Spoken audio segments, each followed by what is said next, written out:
Standard, do you swear the testimony you will give before this committee will be the truth, the whole truth, and nothing but the truth, so help you God? I do. You may be seated. Ms. Tanden, you may now proceed with your opening remarks. Thank you so much, Chairman Peters, Ranking Member Portman, and members of the committee. I am humbled and honored to be here today as President Biden's nominee to serve as Director of the Office of Management and Budget.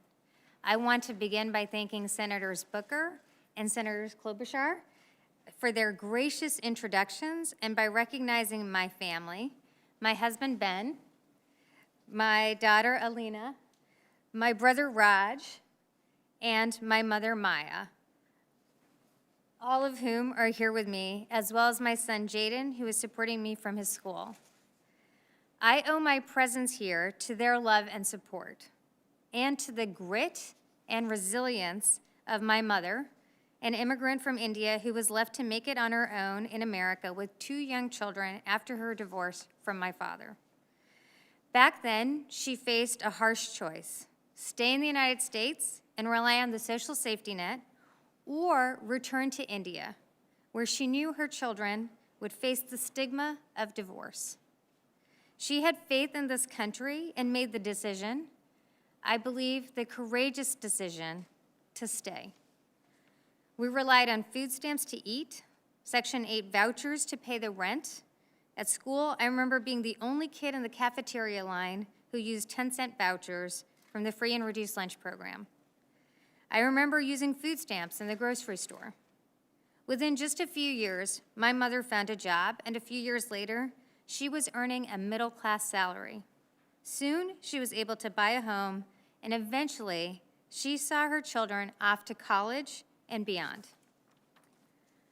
I spend every day grateful for a nation and a government that had faith in my mother and in me, that invested in our humanity and gave me a fair shot to pursue my potential.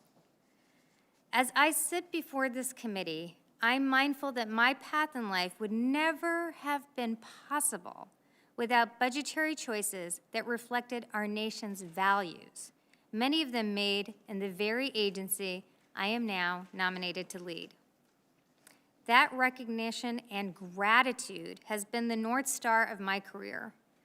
I've spent the past 20 years at the forefront of some of our country's most important policy debates, and for the past decade, I've led a major think tank that engages many areas that OMB handles every day, from budget plans to regulatory proposals to efforts to make government more effective and efficient.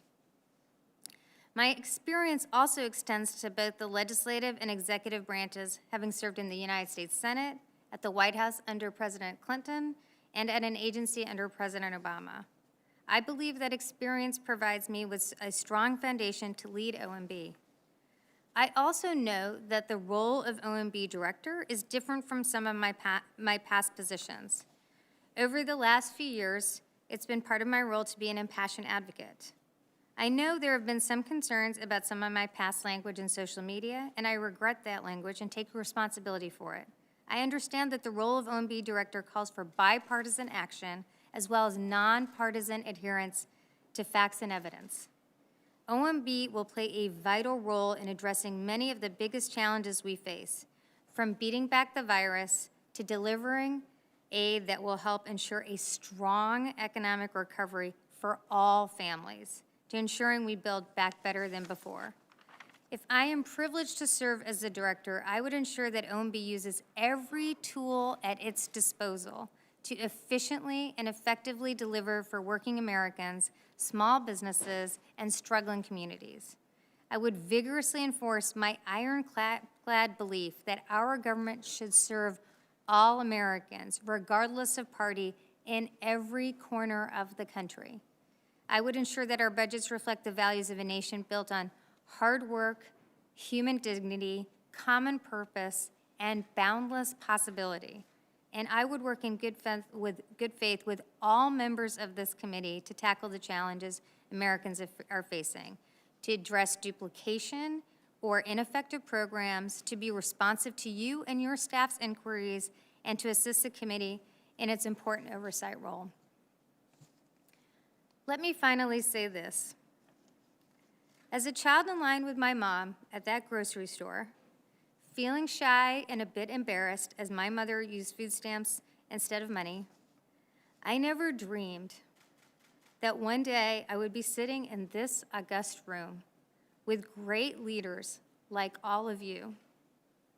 I am so incredibly grateful for the opportunities this country has given me, and I am profoundly honored by the possibility to serve and to help ensure we provide real opportunities for those who come after us. Thank you for inviting me before this committee, and I look forward to your questions.